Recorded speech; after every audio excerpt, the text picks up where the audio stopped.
You're listening to Witch Wednesdays, a semi-weekly podcast source for all things witchcraft in the modern world.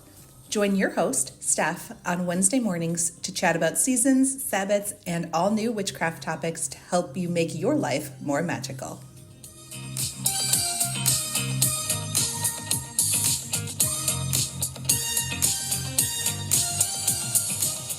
Welcome back to Witch Wednesdays. I have a guest here with me today to chat about a topic that I often get a lot of questions about. So I am going to turn it over to her so she can introduce herself and let you know where you can find her online. Hi, thanks for having me. I am Christine Lang, and you can find me at christinelang.org as my website, and on social media, Christine Lang Intuitive on Instagram and Facebook and TikTok and all the YouTube, all the fun places. And my book is called Ask Your Spirit, and you can do askyourspirit.com, or you could go to my website, christinelang.org, and find it there. Fantastic. Well, thanks so much for being here today and chatting about this topic. So we're definitely going to get into the book. At the time that this is going live, the book is out. We're recording it a little bit early, but it is out, so it is available to order right now. So that is very exciting for you. Congratulations. Thank you. Thank you. What is your story been like in your life to get you to a point where you thought that this book needed to be written and be out in the world? So in my 20s, I was a lawyer, graduated from a top law school and looked successful on the outside, but had terrible allergies that started in law school, actually, and just walked around sneezing and blowing my nose constantly. It was very attractive. And so in my quest to cure my allergies, started working with homeopathy and energy healing and Chinese herbs and flower essences, kind of threw everything at it. And along the way, discovered I had abilities and I could see people's energy and I could eventually hear their spirit. And so that took off and I eventually cured my allergies and along the way discovered these abilities, and that became even more transformative than getting rid of the allergies. And so for the last almost 30 years, I have been seeing clients and acting as the translator for their spirit, helping them understand how their physical symptoms, their chronic physical symptoms, contain messages for them from their spirit.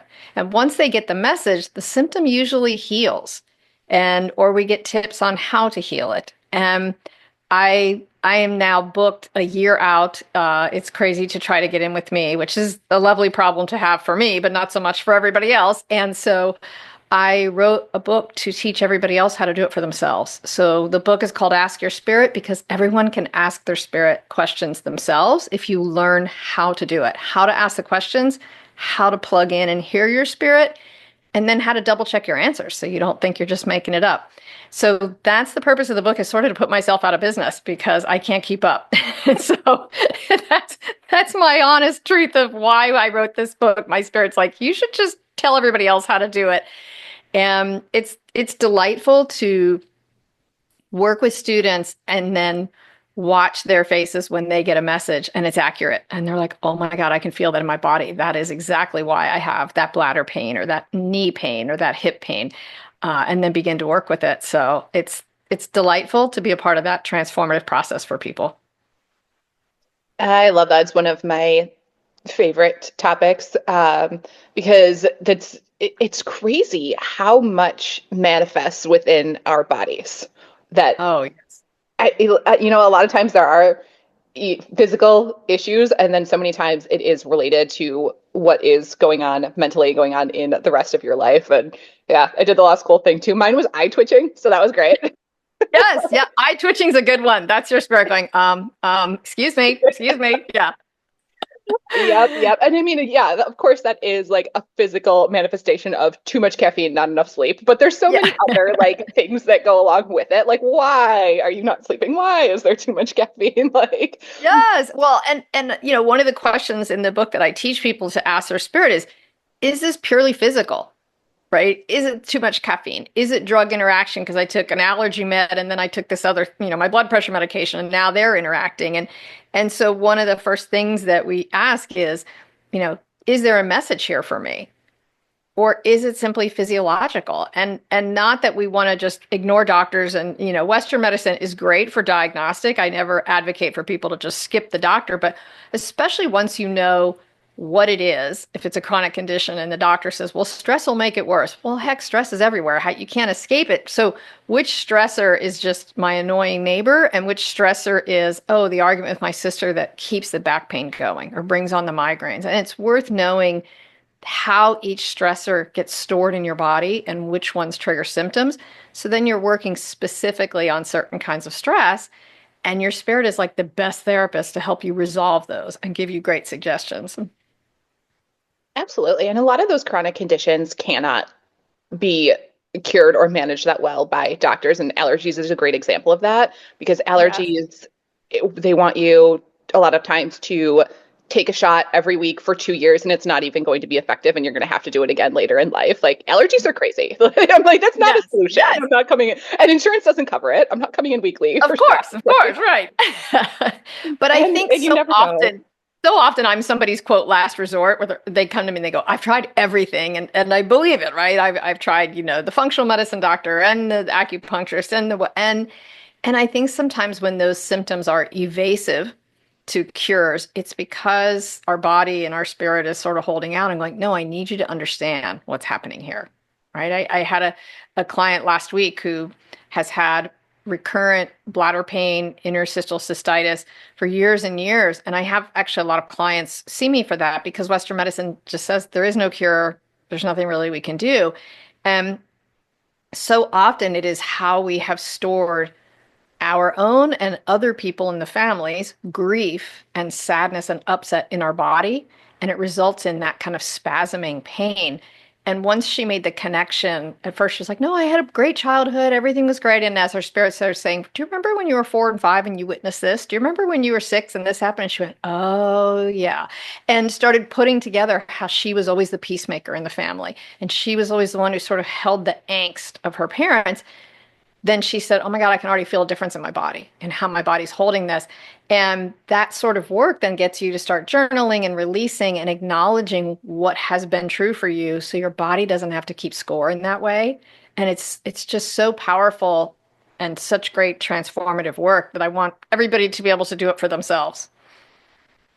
And do you think that that is something that people can get out of your book, even if they are complete beginners to it? Because like I said, it's something that I get a lot of questions on, because people are like, I don't know what it means to trust my intuition. Okay. I've never done that. Yeah. And it's always wrong, or I don't know how to listen to it. How do I know that I'm not just being paranoid or anxious, or if it actually is a message? So if they are very unsure of their skills, can they get something out of your book? Absolutely. One of the things that I focus on is how to double check your answers and how to feel for something to resonate in your body versus stuff you're making up in your head. And that nuance is so, so critical, right? So that you're not kind of going off half-cocked in the wrong direction. And I do think that it's been proven, and that I've trained thousands and thousands of students who've just, came into an online class and said, I've never done anything like this before, but I want to start working on healing myself or my kids.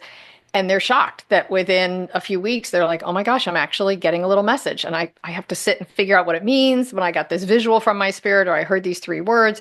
But then they start learning, and you sort of develop a shorthand with your spirit where you learn how to have that conversation, and your intuition just gets stronger and stronger. So even when you're not sitting in meditation, having a conversation with your spirit, you're still much more intuitive for hours afterward. So yes, absolutely, beginners can do it. I like that idea of being able to check your answers. That's probably my favorite. I think it's critical. Otherwise, and I always say what makes the difference between an okay psychic reading and a really good one is the really good one knows when she's stopped channeling and her own ego mind is inserted in new details. So I'll get a psychic reading from someone and I'll be like, yep, that's accurate. Yep, that's accurate. Nope. And I can just feel the drop in vibration of what she's saying. And that's a very subtle thing, because I've been doing this for a million years, but to be able to determine, even when I'm channeling for a client and I get like whole paragraph downloads, and I'll be talking to her, wait, I think I just got that word wrong. And I go back and double check, because I've learned to feel for that difference. And having, people understand what kind of resonance you're feeling for and how it should feel in your body and what some of the key words are when your ego mind jumps in. All of that is in the book, and it's so critical, and it saves people time and lack of trust and that self-doubt that you get when you first start communicating with your spirit and learning to trust your intuition. Yeah, I think a lot of witches, spiritualists, anywhere along that line, know that feeling of how much easier it is to do like a reading for somebody else, or like tarot, for example. It's so much easier when you're focusing on somebody else, reading somebody else's birth chart, than it is your own, because you Sure. just get in your own way so much. Well, and it has to do with how much you have invested in the answer. So one of the techniques that I teach in the book is a process where you sort of write down all of your thoughts about what you think you might hear. Both what you're afraid you might hear, what you hope you might hear, just kind of dumping all of that, and then a process for moving it all off to the side to clear your field so that you can be more objective when you're reading for yourself.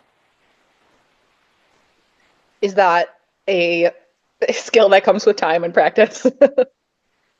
I think you can learn it pretty quickly if you work on that technique where you just acknowledge, okay, this is something it's going to be harder for me to be objective about.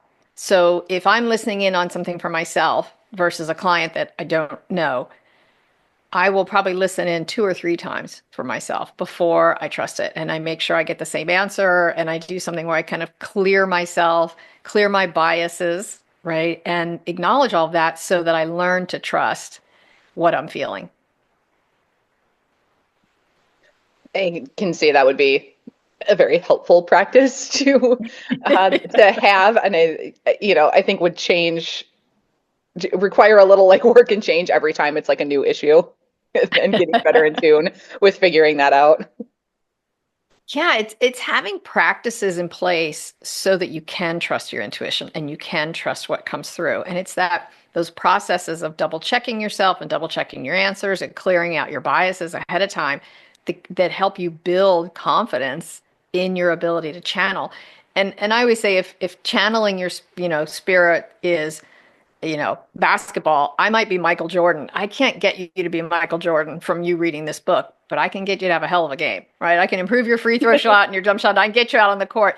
And people, I'm not trying to make a bunch of mini me's who go out and do this for a living, but all of my people who've come through my classes say, well, now I take care of me and my partner and our kids and our pets, and I have a sense of what's going on. And it's so empowering to have access to that level of information that you can add to Western medicine, or you can add to what from the vet. And it just is such an empowering feeling to have that connection of why this thing is happening. Why is the dog limping? Why is my ear hurting? Why is my son's hand hurting? To be able to get that information from your spirit is golden. Absolutely. And to tie it into everything that is going on in your life, because a lot of times we try to compartmentalize, and you have your day at work and then you turn it off and then you come home and it's like totally separate. Like, not really. Exactly Everything bleeds in together. Like your whole life is intertwined, and that's why sometimes these symptoms and things will come up, because you're trying to ignore one area. Oh, absolutely. I have a guy, and I mentioned this in the book, who was getting a message because the water in his saltwater aquarium kept getting really cloudy and murky and looked like everything was gross in there. And he's like, what is happening? There's nothing that is accounting for this. And he finally sat down and he asked his spirit, like, why is this aquarium look so disgusting all the time? And he basically heard someone at work is kind of, toxifying the waters. And he realized that one of his employees, he owned the company, and one of his employees was sexually harassing another one. And that's how the universe brought him the message. And so it's all interconnected, as you say. Wow, that's crazy. Manifesting in his aquarium. and when he went back, because he loved that aquarium, put so much time and energy into it. And when he went back and he dealt with the employee, fired that guy, the fish tank cleared up. He never did anything different. So wow. The universe is crazy powerful and finds a way to get that message across, because I think his spirit knew he would be horrified if he knew that was happening, and he was once he knew that that was occurring. So, the universe is working in everybody's highest good, even if it doesn't always feel like that. And sometimes I say to my clients, like, your symptoms are a gift from your body and from your spirit, but sometimes those gifts come with the crappiest wrapping paper, right? It's just like it's awful symptom, flu symptoms, whatever that is. But it's always a gift. And if we can approach it with curiosity instead of criticism, you're more likely to get the answers. We tend to criticize our body of like, oh, now this isn't working. Now this symptom's coming up. And once we're in that place of criticism and kind of rejection and pushing away, we block our intuition. But if we can get curious of like, okay, body, what are you trying to tell me? Okay, spirit, what are you trying to show me? Your intuition kind of comes online much easier. Absolutely. And I think that, comes up in my own life a lot of just taking the time to rewind and figure out like just asking the root cause of why something is going on, like what is the problem? Because right now mine is knee pain, super fun. Oh yeah, super fun. Yeah, love knee pain. But sometimes my knee pain will be related to weight specifically. And I'm like, I put on a few pounds this month. Why did that happen? Because I was, eating terrible processed foods. Like, why was I doing that? That's not like the problem. The problem was not that I was eating it, but like why? And like going back and back and back.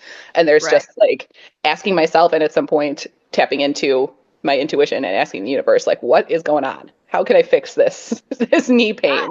Because there's a lot of root problems here. Is it your right knee or your left? Left. I will say the right side of your body typically represents your future, and your left side typically represents your past. So when people have knee pain on the right side, it's frequently that they have some hesitation about stepping into their future, something that they're unsure about and not trusting. And when they have left-sided knee pain, if there's a message there, and it's not, like you say, just structural, you banged your knee on the desk or something, but if there's a message there, it frequently has to do with something you have not let go of or resolved enough, process the emotions enough in your past. And so it's literally like a little bit of glue and holding you back, and that knee is taking that pressure. Which absolutely makes sense, because that's one of my least favorite things to do. Yeah. is sort through emotions about the past. I'm like, it is over and now I'm not dealing with it. And of course that manifests in so many ways in my body. Yes. Well, and it'll lead to the emotional eating, which is what you're describing, right? Yep. That emotional eating is usually saying, I'd rather do this and use the food to push the feelings down than process the feelings. And I will say, there's a big difference between processing your feelings in a healthy way and just drowning in them or stewing in them. And so many people who were encouraged by their family or their therapist or their friends to process their emotions were really just being invited to stew in them. And that isn't fruitful. And then we develop this pattern of, I don't want to go back and look at my feelings, because it is kind of torturous, right? And when you can work with yourself to really process, and people will tell me, ask me, how do I know when I'm processing my feelings versus, brooding? I'll say it should feel like movement. It should feel like clouds moving through the sky, where even though it's uncomfortable, every couple of minutes it feels different. And then you're actually moving through it in a healthy way, and it's going to exit your body. Clouds. I like that. Wow. Beautiful way to look at it. Not so daunting and scary then.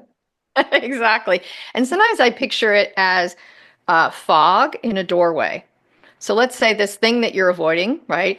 This feeling you don't want to process. You picture it as clouds in the doorway, like fog.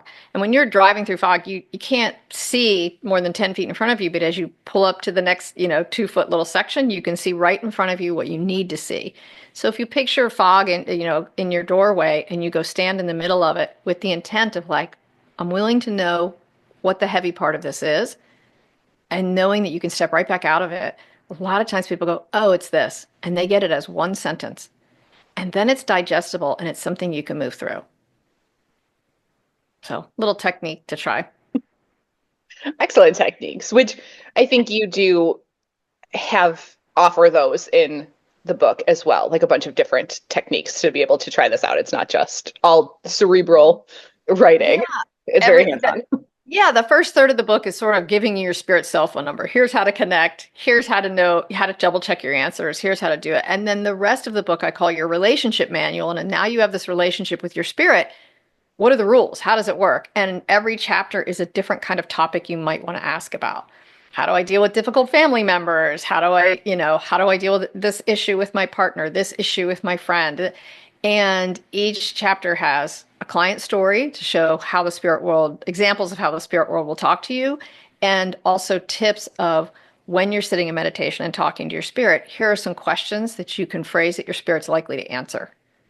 And so it's just built to be something that you can refer back to again and again when you have different issues, once you have that communication pathway set up with your spirit. I like that phrasing too, communication pathway. Well, because some people will be clairaudient, like myself. I hear first and foremost, and others are clairvoyant and they get a lot of visuals. And a lot of people are clairsentient and they just get this knowing in their body. And in the last advanced class that I taught, I teach what I call intuitive energy healing. It's similar to Reiki, but it's stronger because from the get-go, I have people start hearing their spirit and getting direction on where to give energy and why. And so there's 3 levels to that. And by the time people go through the 3rd level, they could be practitioners, right? They're up and channeling and they're giving themselves energy.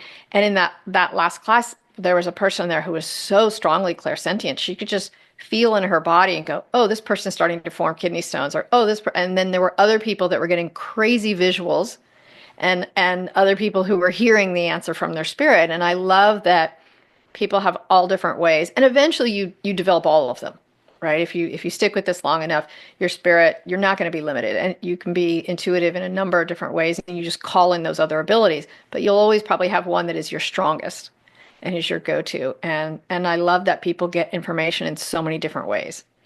Yeah, it's fascinating. I would love to, mine is smell. I would love to develop the other ones because smell is not always the most fun. Yeah, exactly. Exactly. I get smell occasionally, like if I'm working on somebody and I'm putting energy in their lungs and I smell cigarette smoke, it doesn't mean that they smoke. It means their lungs are compromised as if they smoked. And so there's a couple smell signals that my spirit uses as a shorthand. But you're right, that's a little bit more limited. One, you've got to do interpretation. You've got to kind of figure that part out. But any of those gifts that you have lets you know you have all of them. But you get one that comes through like that, and it's the one that you're not actively blocking, right? And sense of smell is a hard one to block. But if you got, and my guess is you probably got information initially in a clairsentient way, and you wrote it off as like, that's coincidence, or I'm making that up, or whatever. And smells, it's harder for us to say, I'm making that up, right? So yeah, that's probably accurate because I do suffer from that of like not trusting myself all the time, or like, no, that was crazy. That's not real, or that's a coincidence. Yeah.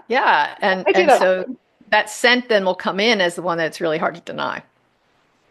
Yeah, absolutely. And I've figured that out over the years, and I'm like, oh my gosh, that smells great, or that smells terrible, and everybody else is like, there's no smell. There's no smell.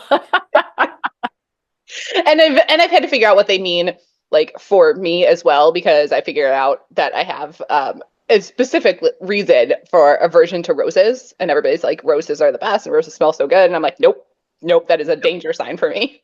Oh, interesting. Yeah, and roses can mean a bunch of different things for different people, and so you're right. Everybody's spirit develops a shorthand with them about what different things mean, for sure. Yeah. I love that you have that. That's great. Yeah, it's a very interesting process. Well, I would love to ask you what are some things, because you are so busy, hence writing the book, and you do deal with other people's stress and emotions like that. So what are some things that you do regularly for yourself, like in your own day-to-day life or weekly, some things that you use to take care of yourself? Well, I'm really big into clearing my energy and shielding myself. So when I'm going to go to the grocery store or go out, just drive on, the freeway, I have little visual reminders, like in the little coat hook area, going into the garage, I have pictures of like a guy, a knight in shining armor, or a sword and a shield. And I have these things to remind me to basically shield up, right? To put myself in a protective bubble. And energy follows intent. That's quantum physics. And so my intention is always, I don't want to exchange energy or absorb energy from anyone that has energy that's unhelpful to me. So anybody with grief or anger or frustration or sadness. And so if I forget to do that and I just hop in my car and I drive to the grocery store and I come out of the grocery store, I'm driving home and I'm yawning and yawning. I'm like, it's 2 o'clock. How am I this tired? I'm like, oh, I didn't shield myself. And then when I think back, I'm like, yep, I walked by that guy in the cereal aisle, and now that I feel into it, he was grieving. I think he lost his partner. And then I can trace it back and then I just clear that energy out. But it's so much easier if I just shield myself before I even go out. So I try to always remember to shield my energy. And if I forget one of the techniques I use to clear myself is I picture standing on a mountaintop. My body is like a piece of Swiss cheese with all these holes in it, and air is coming in through the back of me and out through the front. And I just say, please clear me of any energy that is not my own. And I will do that after every client that I work with, right? Because as much as I love my clients, I don't need to hold on to their sadness or upset or frustration. So I'm always clearing out my energy so that I just am left with my own. And then I also go out in nature a lot and absorb neutral or positive energy from Mother Nature and just kind of replenish myself. And replenishing is so important. And I think a lot of healers don't do it, right? They might use salt, they might use different practices and techniques to clear energy, but just the energy we expend in helping others needs to be replenished. And sleep can do it and food can do it, but you can also do it through intention of just going outside. And sometimes I just put my hands on a tree and just allow that energy of that tree that's so grounded to ground me, to kind of fill me back up. And walking in nature does the same thing. So those are the things that I think are super important for any healer, any practitioner to do, to pay attention to the energy you're absorbing and the energy that you're getting drained and replenishing that. I think that's a long answer. That's a great answer. I think that's a really helpful practice because I think a lot of us get drained in that way without realizing that it's happening. Well, and I was certainly guilty of this in the beginning of my practice. When I was a baby healer, I think part of my definition of being a healer was like being of service because I'm giving and giving. And I wasn't really tracking how drained I was or what that exchange was. I'm like, well, they pay me for the service, so that's the exchange back. And yes, that's true, but there also needs to be this sense of where is my capacity and when am I going beyond my capacity? Right. And that balancing act changes. I mean, the more you do this kind of work where you're channeling and you're doing stuff, you build up your energetic endurance, just like you're going to the gym and lifting weights, and you're going to build up your physical endurance. So I can certainly see a lot more clients now than I could when I first started, but I still have limits. How many hours I can channel per day and per week before I tank, right? And then my accuracy is going to go down because my vibration will drop. So that's my responsibility to track that and make sure I'm staying within my capacity so that everybody gets me at my highest potential. And yeah, I've absolutely picked up on that, and I've realized that there are certain things that will be worse for me. Like I'm not so bad in like crowds or like you said, walking through a grocery store. I'm usually good with that. Like even shielded or not, like I'm usually fine with that. Don't pick it up too much. But social media is to 5 minutes, and I will pick up every negative thing that everybody else is putting out there. I can't do it. I know that like it's bad for me. So like in person, I'm not bothered, but online I can't. That's funny. Yeah, my social media, I have the accounts that I follow are like cute puppies and kittens and things that are like everything that's like the most gooey stuff I follow because that's my counterbalance weight for that, right? Is like all the things that make you go, oh, baby's laughing, all that kind of stuff, because I can't handle all that stuff you're talking about, the comparison and here's my perfect life and here's all the negative stuff that's happening in the world. I agree. It's you got to watch the diet you're consuming of that stuff for sure. Yeah, that's one that like goes directly to my brain. Like I can't. It's tough to shield against that stuff as well. I don't know if it's just seeing it like so focused in front of my eyes that it's just that one's a hard one for me for sure. Yeah. Well, and it's recognizing how you're most affected to by how you get the news. I realize like I can't watch the news or even see it on social media, but because it's the auditory piece and the visual piece, but I can read it. So I've signed up for several emails that are like from NPR and different places where I'm like, okay, I'm going to try to get objective synopsis of the news, but I don't want to see videos of people, suffering, and I don't need to see people screaming and yelling. And that's a calm way for me to stay informed. And it's, 5-minute read every morning and I got it. Right. So that's part of, I think, good self-care as well, is monitoring the diet we feed ourselves in every way, mentally, physically, right? Yes. And that's super important. Yeah.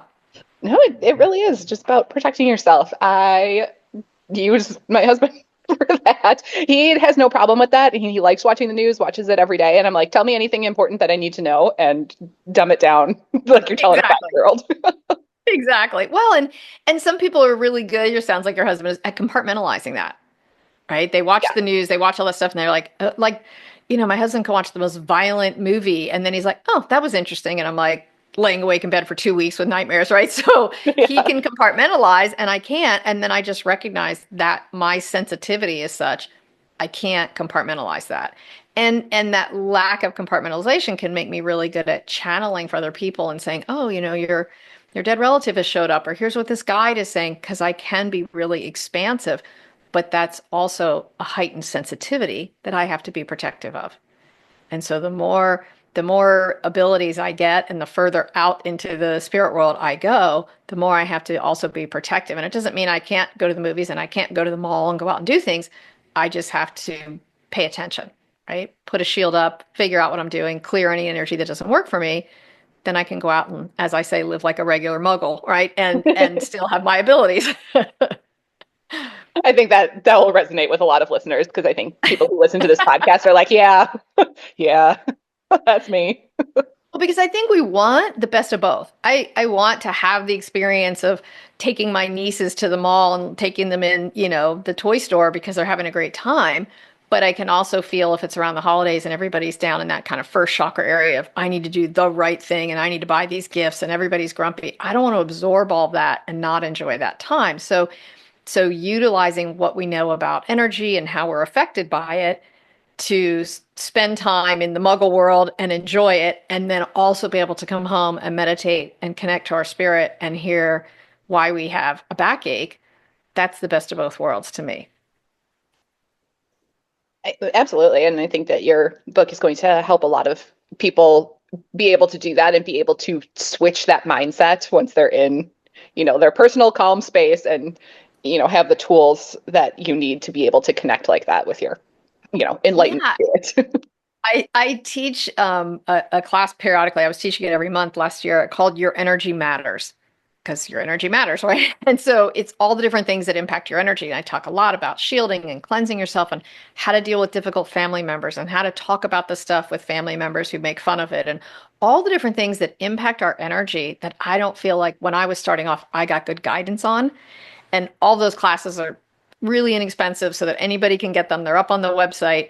And then I do a lot of stuff on social media, posts about the same thing. Like, how do you interact in this world, knowing that you're sensitive? Because I think being sensitive for most of us was a burden until we understood that it's a superpower.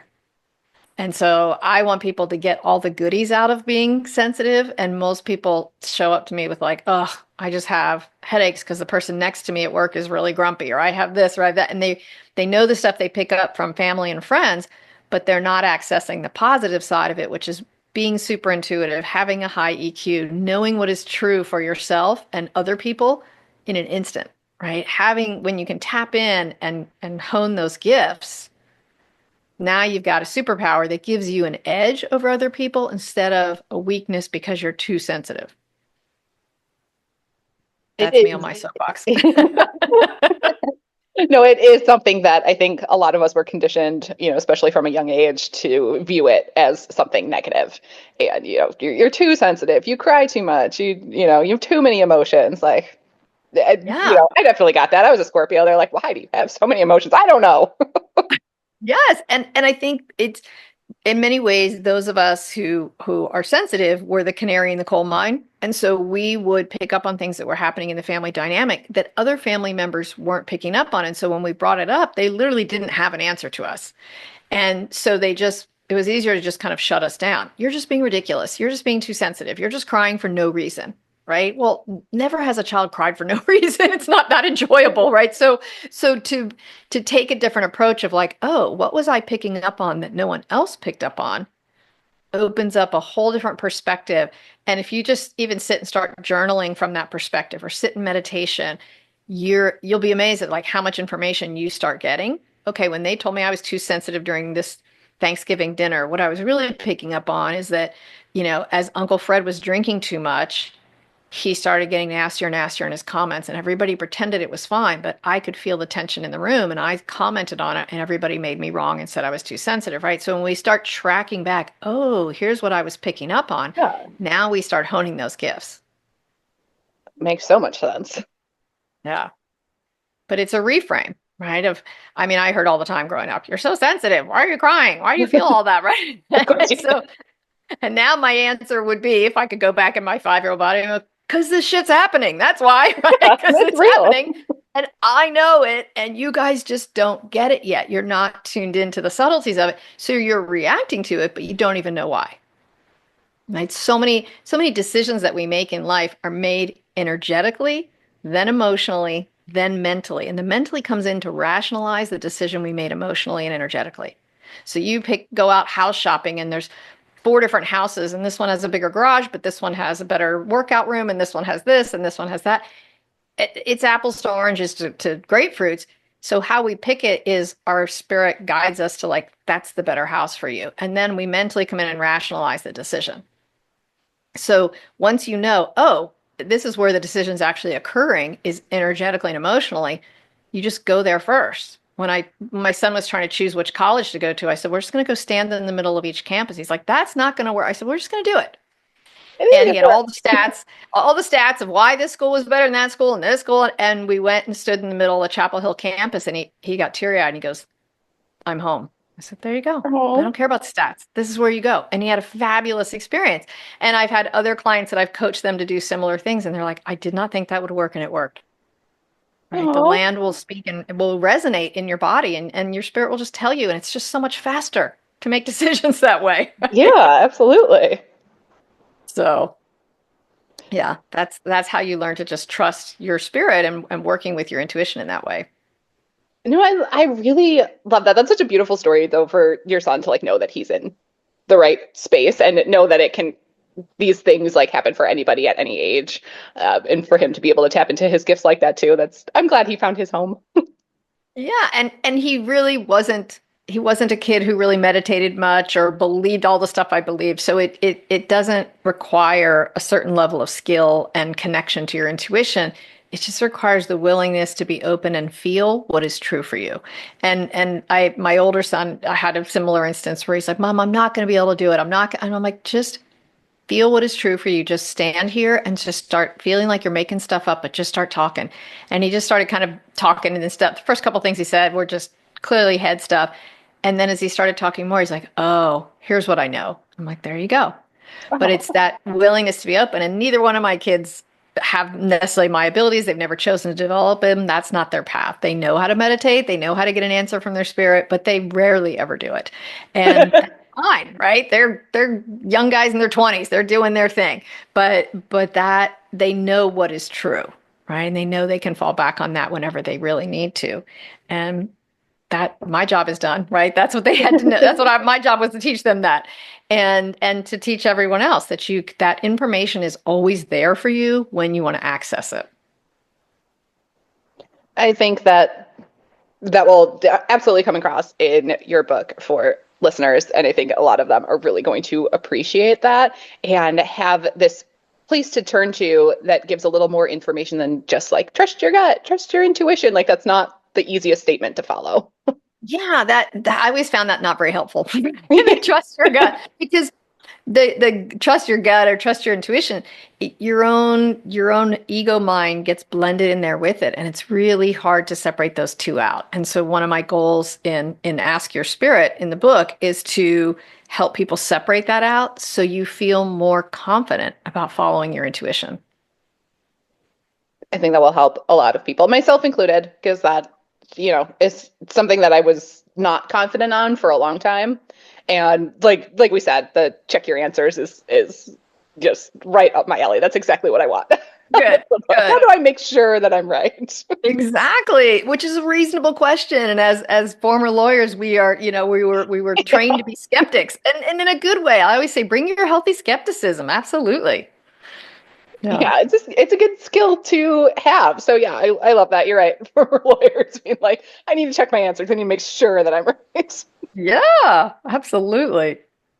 Well, Christine, thank you so much for being here today. I learned a lot and it was a fun chat. And I think that listeners are really going to appreciate it and see themselves a lot in the things that we talked about. Excellent. And there's free resources on my website at christinelang.org for people. There's guided meditations, there's things you can do that are tools for people to have that are free. So I welcome that. Yeah. Listeners, as always, I will have everything linked below and in the show notes over at witchwednesdays.com, so you can find everything that we talked about and get your order in for the book that is now available. And that is everything that I have for you this week. I will see you all next week.